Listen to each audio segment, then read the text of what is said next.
My name is Mark Daniel C. Fontanilla, trying to discuss what I have learned about compound proposition, bitwise, and decimal to binary.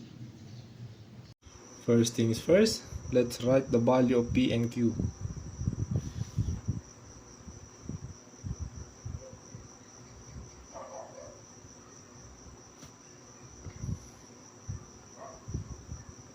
And second, let's solve what is conjunction. So what is conjunction? A conjunction is only true if both of the statements are true, otherwise it's false. Meaning to say, if the value of P and Q are true, the conjunction is true. If there's a false, meaning to say, it's all false. And second, the disjunction. What is disjunction? A compound statement that is true if at least one of the components is true, and it's false only if both statements are false. So if there's a true in this disjunction, meaning to say it is true. If both statements are false, it is false. The third one is exclusive. The exclusive operation is true when the inputs are different. One is true and the other is false, and false when the input are the same. So in exclusive,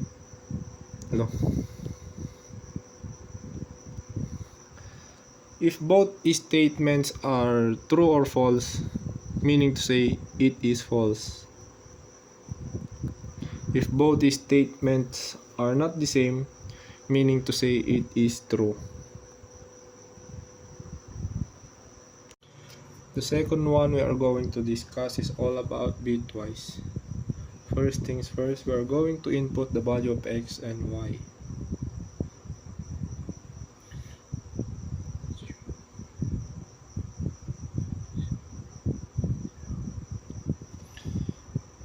So we are going to solve first the end.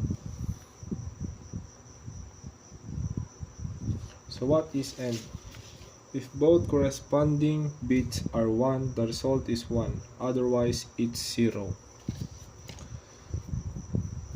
So if the statement has only one 0, meaning to say it is 0, and 1 if both statements are 1.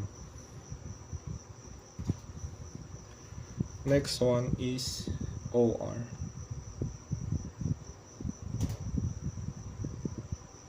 So what is OR?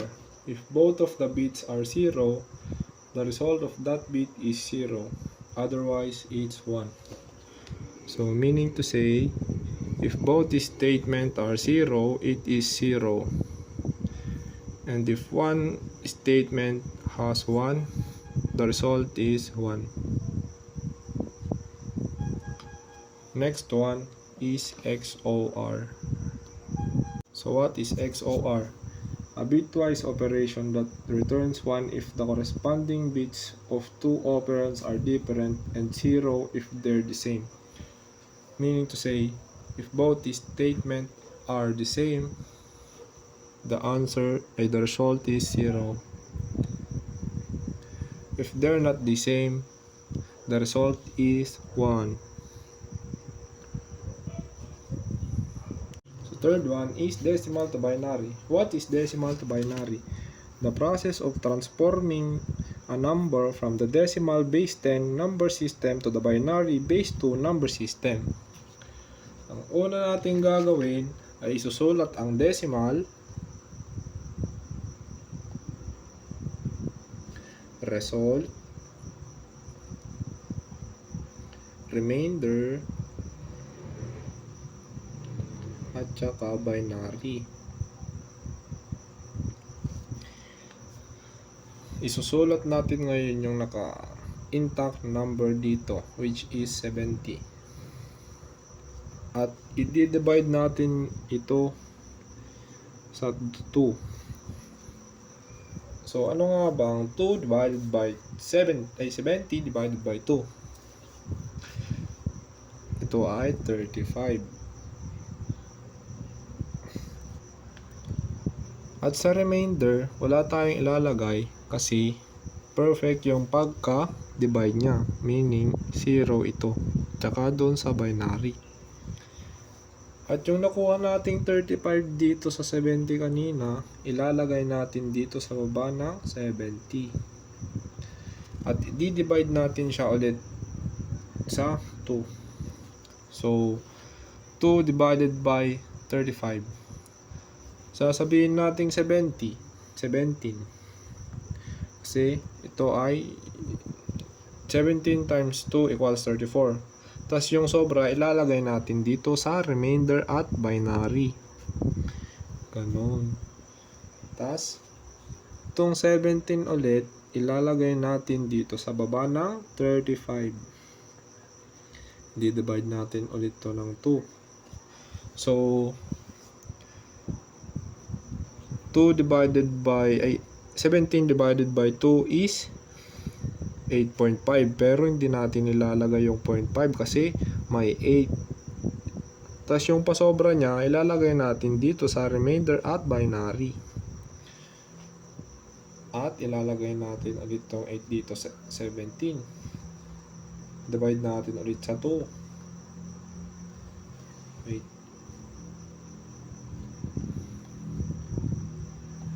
Yan. So 8 divided by 2 is 4. Walang pasobra. Kaya ilalagay natin dito sa remainder is 0 at saka dito sa binary is 0. Ngayon, yung 4 ulit ilalagay natin dito sa baba ng 8. Divide natin ulit sa 2. 4 divided by 2 is 2. Walang pasobra ulit kaya ilalagay natin ay 0. Tapos write down natin itong 2 dito sa baba ng 4. Divide natin sa 2. Ito ay 2 divided by 2 is 1. At doon sa remainder is 0 ulit. At 0 sa binary. Lalagay natin ulit yung 1 dito sa baba ng 2. Divided by 2. Yan. 1 divided by 2 is 0. Tapos sa remainder at binary is 1. Yan. Kuha na natin. Tapos itong binary naman, kukunin natin yan. Susulat natin dito sa baba. Ang pagsulat nga pala ay pataas.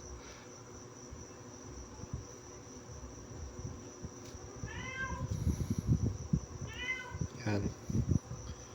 Ibig sabihin, ang value ng binary niya ay 1, 0, 0, 0, 1, 1, 0. Yan. Ito ang value ng binary niya. Therefore, ito susulat natin. Therefore, 70